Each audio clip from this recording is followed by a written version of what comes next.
Practical बसुमतारिया गुबुन दोलो सोलायनानैहाय ओरैबायदि दुगा दुगा खोथा बुंगासिनो दङ। दिनै बिनि बागै आं फंनैसो खोथा बुंगोन।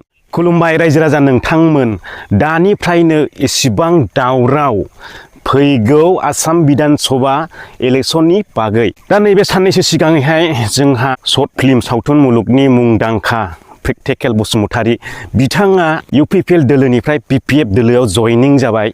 बेखौ लानानै नैबे साननैसोआवहाय ससियेल मिडियायावहाय बिराद दान्थे बिदान्थे जारलायगासिनो दङ आरो आं सिरि थाखोमानानै नायगासिनो दङ। दिनै आङो नैबे भिडिअनि गेजेरजों नोंथांमोननि बिखायाव थिर गावनो फैलायबाय। नैबे 2026 समा जोंनि गावबा गावनि रायजोनि सरखार सोलायनायनि सम। दा बेखौ लानानै आंनो बुंजेनोसै। आङो मोनसे नुगासिनो दङ ससियेल मिडियायावहाय इन्टारनेशनेलावनो फेमास सासे एक्टर। बियो जाबाय तामिल नाडुनि थालापाथि बिजय होननाय सासे एक्टर। दा बिथाङा गावसोरनि तामिल नाडु स्टेटनावहाय गोदानै CM जानो थांगासिनो दङ। बिथाङाथ' महरगिरि नालाय सिगांनिफ्रायनो बिहा फिल्ड दङ आरो बिथाङा जोबोद सुबुं अनफावरिबो। दा बेखौ लानानै बै तामिल नाडु स्टेटनि रायजो राजाफ्रा बिथांखौ अनसायदों, लोब लोब फैदों। नोंथांमोना मोनसे खोथाखौ ध्यान होनानै नाय, भारतनि PM नरेन्द्र मदि सार बिथांनि केम्पिंआवबो इसिबां मानसि जाबावाखै। 20 लाखसोल' बिथांनि केम्पिंआवबो मानसि जादों। दा मोनसे रायजोनि मोनसे स्टेटनि CMनि थाखाय 20 लाखनि गोजौआवबो बिथांखौ सापर्ट खालामफैदों। आरो बे मोनसेल' मिथिङाव नङा, मोनफ्रोमबो मिथिङाव बिथांखौ सापर्ट खालामफैदों।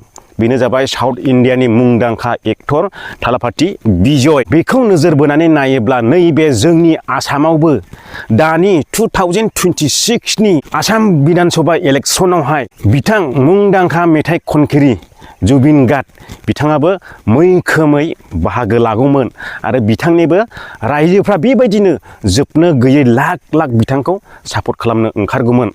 नाथाय हावरिया खाफाल, दा बिथाङा अबथिरा जिउ खोमानांबाय। दुखु गोनां बाथ्रा। आङो एसे एसे मिथिनो मोनबोबाय थादोंमोन बिथाङा नैबे इलेक्शनावहाय मैखोमै बाहागो लागौमोन होननानैहाय। दा बिथांनि फिल्डआवबो बेफोरबायदिनो जागौमोन जोंनि आसामावबो। बिथाङा दायो गोथाङै थानायमोनब्ला। बेस्रा दुखुनांथाव, दायो अबथिरा जिउ गोमालांबाय।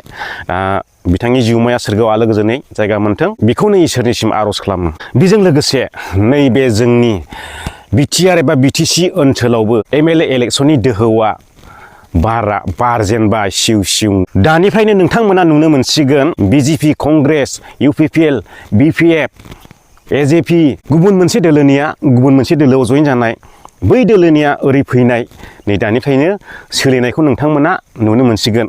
नाथाय नैबे MLA इलेक्शना जोबोद खाटारनाक डेन्जारेस जानो हागौ दै, दानिफ्रायनो नुहुरनायावहाय। आरो दा बैफोरखौ नोजोर बोनानै आंबो एब्र'हाय हाबनो एसे गोथेनाय लामाफोरखौहाय दानस्रांगासिनो दङ। रायजो राजा नोंथांमोनाथ' दुखु मोनो भटनाव हाबबाय होनोब्लाथाय।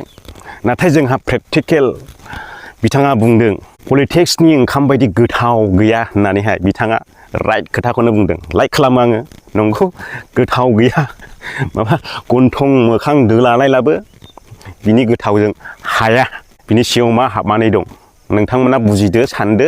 आरो गोबाङानो बिथाङा गुबुन दोलोआव बारलांनायखाय ओंखाम गोमाजानो गिदों। ससियेल मिडियायाव गावजों गावबो दान्थे बिदान्थे जानायखौ नुनो मोन्दों।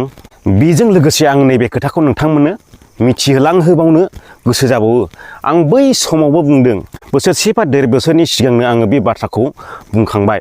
अब्लाबो दिनै आरो आं खनसे बुंबावनोसै। नोंथांमोननि गामियाव, नोंथांमोननि एरियायावहाय सोरबा सासे पलिटिकेल लिडारा फैनानै हारि बासायनाय, जाथि बासायनायनि खोथा बुङोब्ला बेयाव दागो जाव। मानोना पलिटिक्सआवहाय हारि, जाथि, धोरोम बेफोरबायदि जेबो फैया। बेखौ गोसोआव लाखि आरोखि। बेखिनिखौनो बुंनानै आं दिनैनि भिडिअखौ फोजोबबाय। आंबो ओंखारगासिनो दङ।